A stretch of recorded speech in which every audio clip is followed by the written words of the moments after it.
Your Honor, the defense calls Leslie Roman.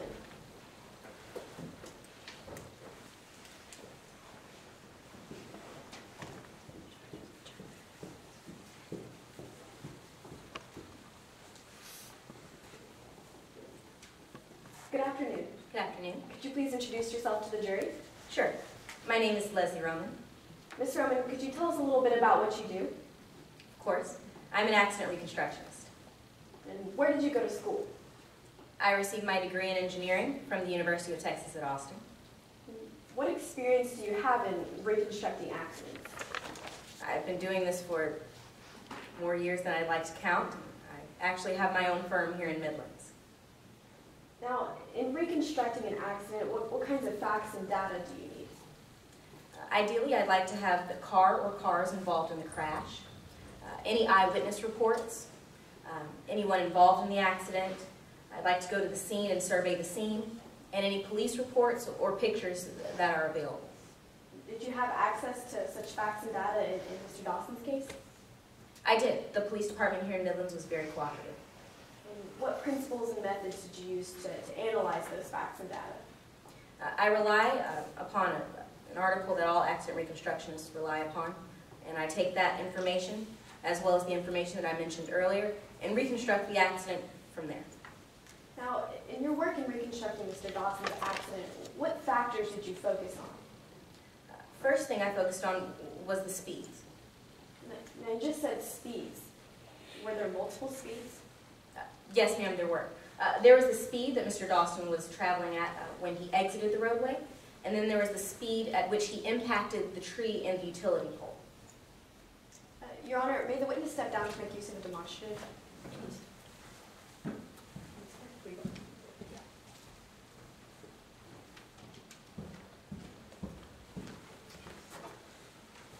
Your Honor, may I move to see what the witnesses is referring to? You may.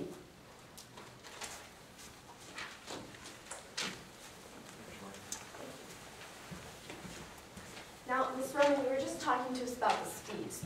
Could you explain that for us? Sure. Let me just show you all the sequence of events here.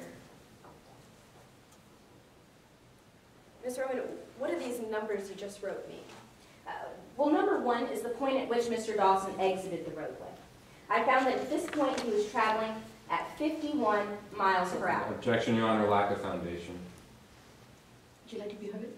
Yes, Your Honor. This witness has already testified about all the facts and data that she used, and she's testified that she used the Windsor and Strasbourg formula and primer to analyze all those facts and data to come to her conclusions, one of which would have been the speeds that Mr. Dawson's car was traveling. Your Honor, I don't believe this witness has met the three prongs of 702 to require that she had sufficient facts and data that reasonably relied upon by experts in the field, and they were actually applied reliably in this case. Your Honor, and when it comes to assessing the speed of a vehicle, there's been no foundation for that particular one. Let me ask a question. What's her expertise on? her expertise is in accident reconstruction.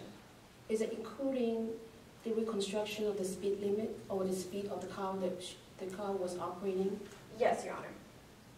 Do you have any objection on that? Not if the proper foundation is laid. That foundation I was just soliciting.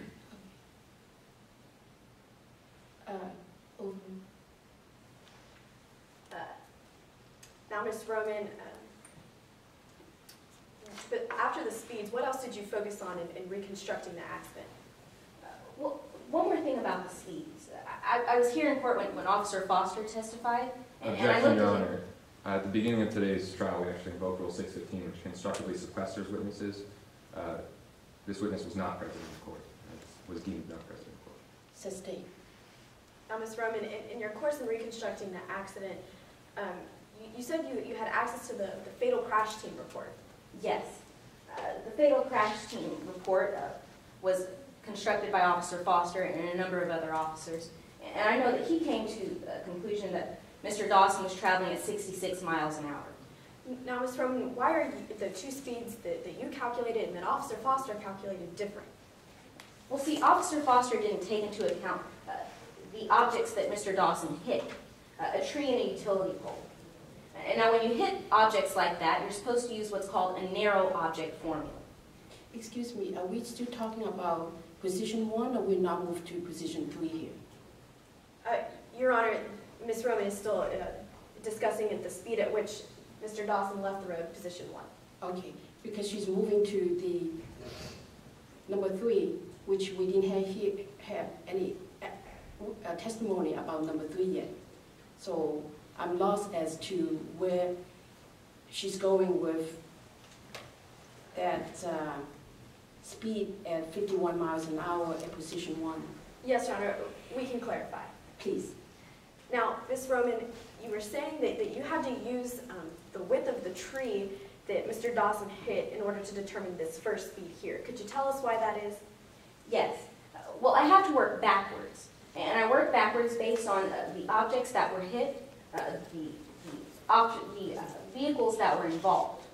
So based on the velocity that a car was going and how deep those crush depths were, a crush depth, excuse me, is just how deep of an impression an object makes on the front of a car. Now, based on those measurements, I'm able to work backwards and find the speed that Mr. Dawson was going at the time he left the road. Officer Foster didn't take into account the narrow objects, and that's why his speed is higher than this. It's just wrong. Now, to clarify, Ms. Roman, you used the narrow object formula. Yes, I did. Okay. Now, Ms. Roman, earlier you said you focused on some other factors when you were reconstructing the accident. Could you tell us what those were? Sure. I focused on the road itself, Canyon Road, the areas surrounding the road, as well as the forested areas that surround the immediate areas around the road. Now, Ms. Roman, I'd like to talk about each of those things individually. Okay. Now, first, you said you focused on the road itself. Yes. How did the road play a part in this accident? Well, to be perfectly honest, ma'am, this road isn't very safe. There aren't any lights. The street lights that you see, those tall things with the 2 branches, they aren't anywhere around the road. So it makes it very difficult for motorists to see past their headlights. In addition to that, the shoulders on the road are very small.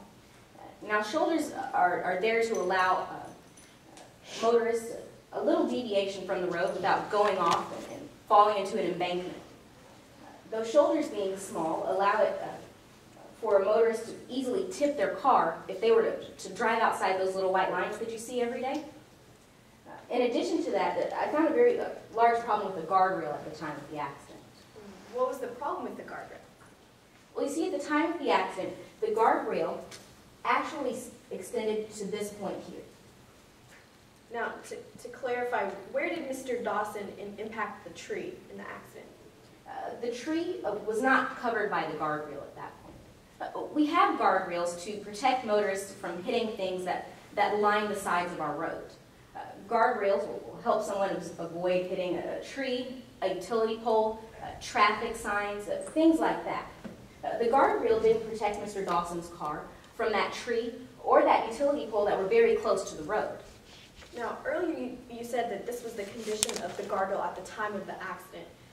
Is it different now? Objection, Your Honor. This question calls for evidence of subsequent remedial measures, which under Rule 407 regulates.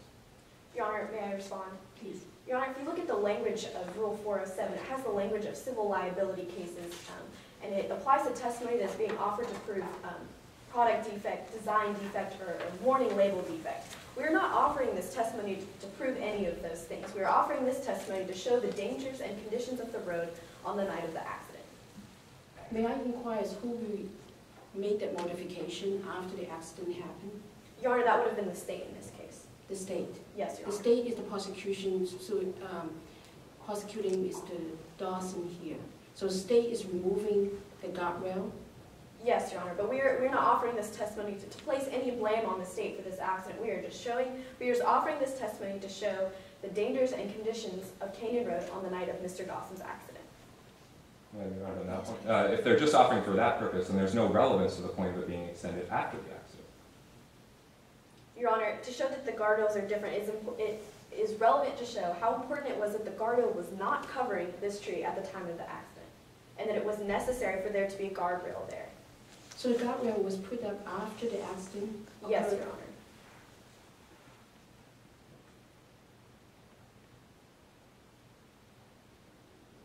The objection is overruled.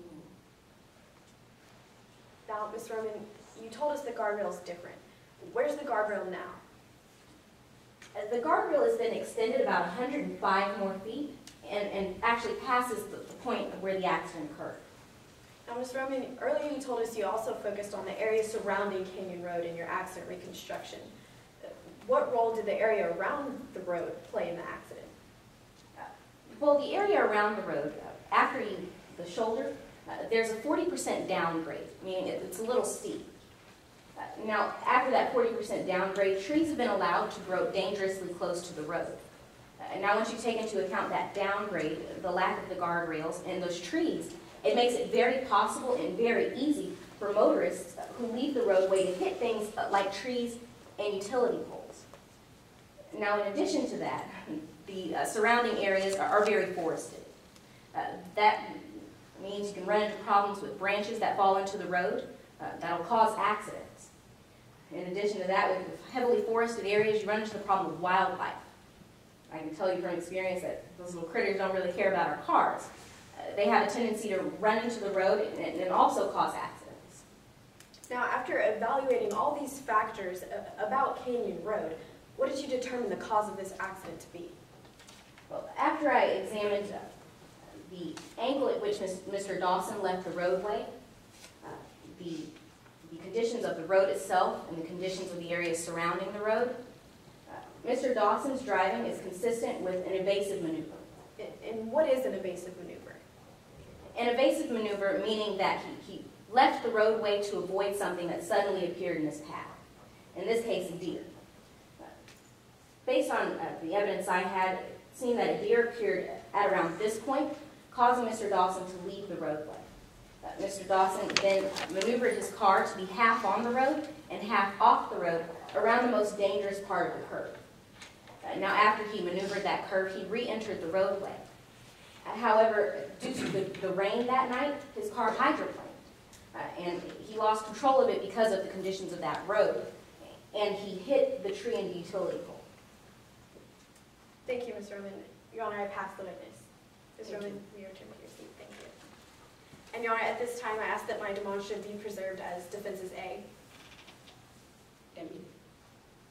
I'll take that. Thank you, Ms. Roman. Your Honor, may I remove the demonstrators before I begin my examination?